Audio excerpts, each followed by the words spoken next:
Well, Adrian, welcome to CEO Hub and Business Spectator. Thank you, Alan. Now, you've been moving ahead since I last spoke to you. Jabiru 1, I think, is still due for launch 2014. That's correct. As your satellite. And you recently lined up a loan from the Exim Bank of the United States, $281 million. That's correct. Can you bring us up to date with the funding for Jabiru 1 in total? Yes. How much you need and how much you've got and where it's coming from? Sure. So it's a large project. It's almost $600 million, the project.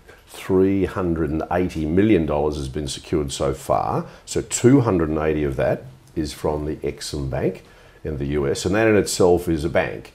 And what are the terms of that loan? Can you tell us?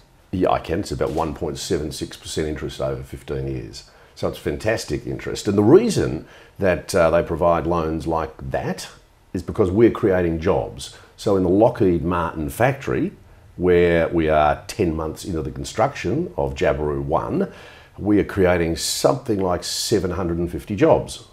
And so the Exim Bank was designed to provide financial benefits for people like us who are employing Americans on jobs. Similarly, COFIS, which is the French equivalent, although COFIS is not a bank, Alan, COFIS is a body, and they provide a guarantee of $100 million, which is then interposed by banks.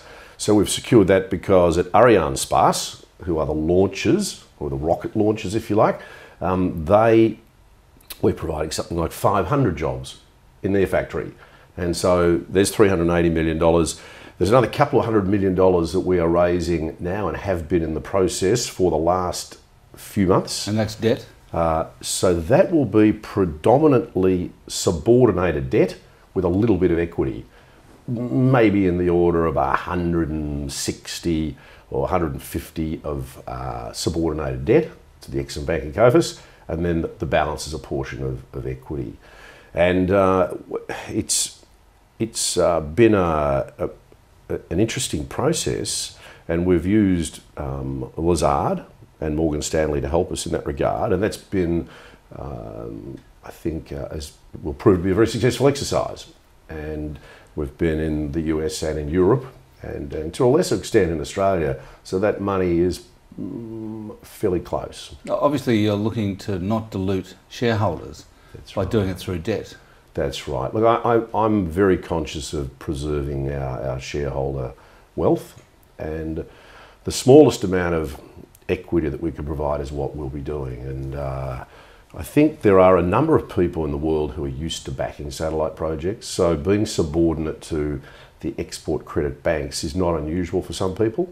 And similarly in Australia, we're finding that once people understand the financial metrics of this deal, it's a very good deal. It's a very, very, very profitable business.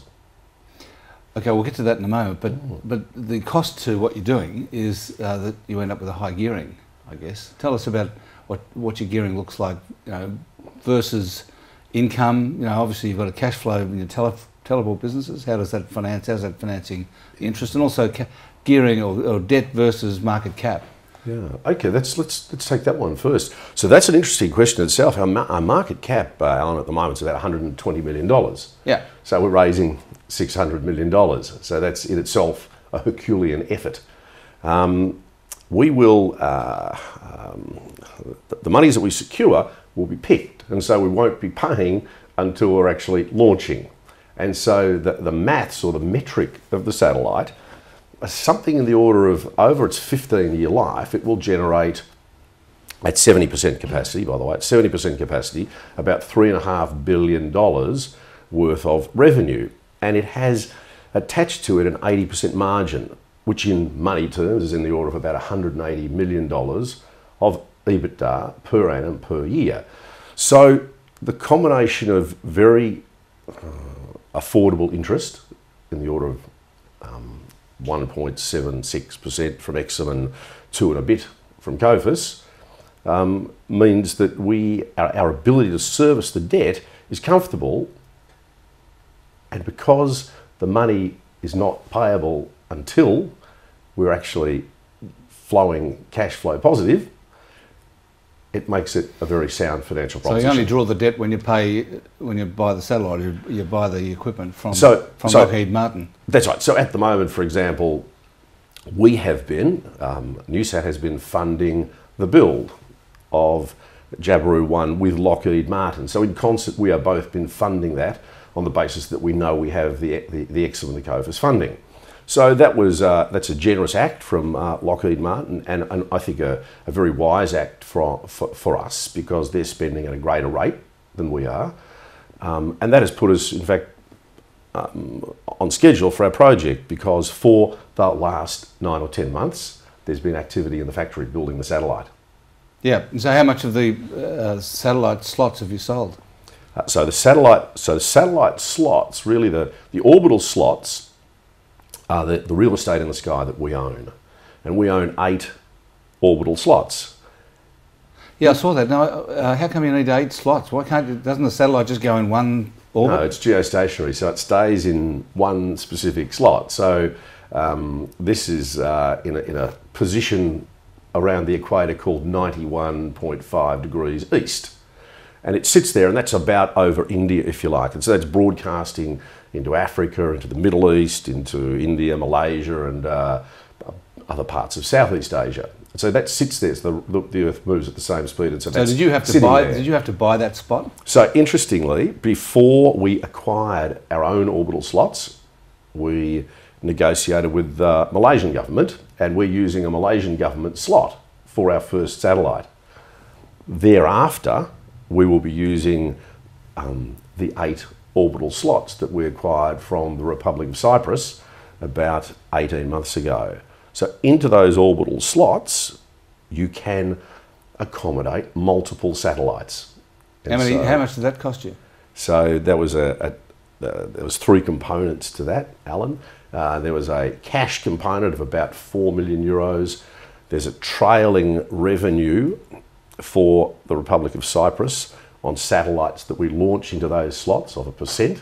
What percent? And of 1%. 1%, right. And there is a trailing commission. A trailing commission, if you like. That's a good way of putting it. And there is there were some shares that we provided as well. And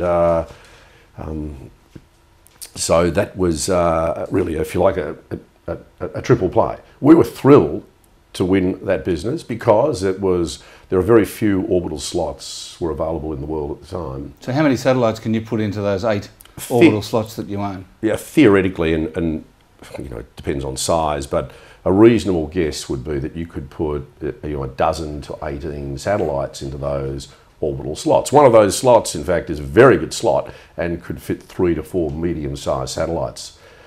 And there's real estate and real estate on the ground, there is in the sky, and the real estate we have in the sky we liken to beachfront property, because the geographies into which we are broadcasting are the highly sought after geographies. So if you're broadcasting into the Middle East, if you're broadcasting into Africa, over Indonesia, so over the spots of the world, Pakistan for example, over the spots of the world. They're all very poor.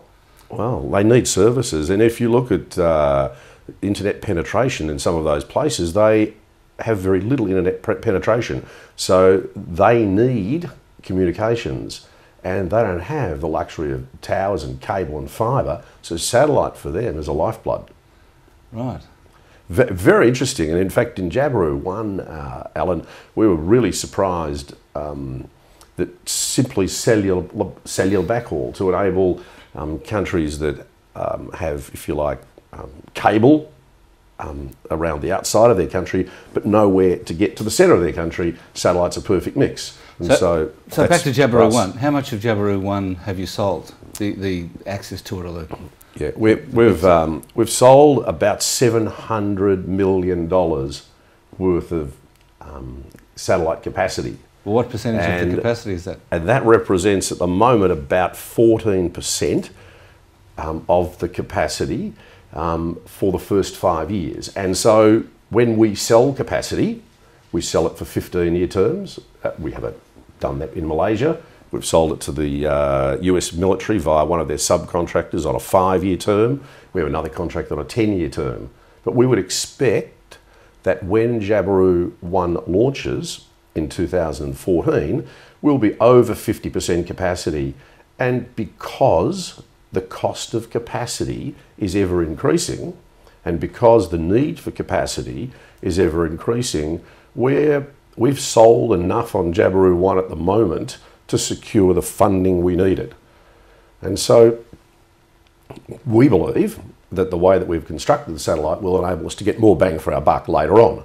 And for example, on that satellite, there are what's called steerable beams, so that in the event there is a trouble spot or a hot spot in the world that requires additional capacity, such as the Libyan crisis 2 years ago, we can point our beams to the ground and triple the price at which we can sell the capacity. So you'll keep that for yourself to be able to sell for special needs, right? Yeah. Right, and so that becomes the cream, Sure. the icing on the cake, as it were. That becomes the cream or the icing on the cake. And this is a very, very powerful Ka band satellite. And I mentioned before that at 70% capacity, I gave you some numbers, but all of the satellites in the geographies in which we are broadcasting are 90% full. So we think our estimates are very conservative. So at what point in selling the capacity on Jabiru 1 do you tell Lockheed Martin to start building Jabiru 2? So Jabiru, interestingly, Jabiru 2 is already in construct with the Malaysians. So Jabiru 3, 4 and 5, which we will use in our own slots, we are already thinking about Jabiru 3, 4 and 5. And when we deal with our customer base, which is predominantly military and oil, gas and mining, they like to know what real estate you have so that they can plan for their own well-being. So we are already thinking about 3, 4 and 5. And once we've announced the finalisation of the funding for 1, we will be well into 3 and 4. Right, and 2's already being built, are you saying? So 2 was a satellite. When we were initially negotiating with the Malaysians, we got naming rights, and so it's really their satellite with our naming rights, and we've got capacity on it. So for us, right, it's a little bit of a misnomer, but we didn't know when we did Jabiru 1 and 2 that we would be able to acquire 8 orbital slots of our own. I see, right. So thereafter, they will all be Jabirus in NewSat slots. Right. Your teleport business, where you're selling capacity on other people's satellites, is making $3 million a month in revenue, or a bit more than that. Does that continue to grow after you launch your own satellites? Is that or does it wind down? No, it will increase, and it's an interesting point. The reason that we're launching a satellite is because we just can't get enough capacity. So at the moment we're buying capacity from 7 vendors. Also the margin's much more on your, if you're your own satellite, you're making 80% margin. Crikey, you're not making that on teleports, are you? No, we take our business with 30% margin to an 80% margin. And we're buying capacity from 7 vendors on 10 different satellites. So we're acutely aware of the pricing in the region, and that's very helpful. That business, if we had the ability to acquire the capacity that we need for our customers, would be 2, 3, 4 times its current size, but we can't grow it at the rate we will because we can't get the capacity. So it's really important that this is not a science project in building a rocket and satellite. This is based on raw need. I think what we will do is migrate our existing customers onto Jabiru 2 to attain a better margin for our shareholders, and then move into 3, 4 and 5. Right. Well, that's a good note to end on, that it's not a science project. Thanks very much for joining us, Adrian. Thank you, Alan.